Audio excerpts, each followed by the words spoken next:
আমারে সৌদি আরব এয়ারপোর্টে আটকাইছিল। আমারে 10 মিনিট রাখছে। কারণ হচ্ছে যে আমি 2007 সালে ধরা দিয়ে গেছিলাম।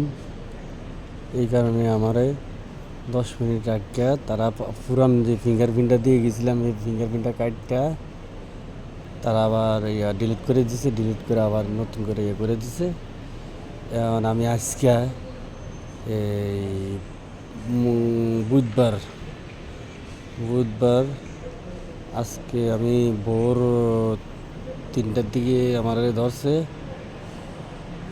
3টা সাড়ে 3টার দিকে ধরছে। দুইটা আমার 10 থেকে 15 মিনিট রাখছে। রাখার পরে এরপরে আমারে কইছে ঠিক আছে যা। পুলিশে কইছে যা, তুই আমার লাগে দোয়া করিস। আমি কইছি ঠিক আছে, আল্লাহ করি, দোয়া করি তোর লাগে। এরপরে তো আমার কিছু কওয়া যা। তো এই মানুষে কয় ঠিক আছে তৈরা সারে না। ওয়ালাইকুম সালাম।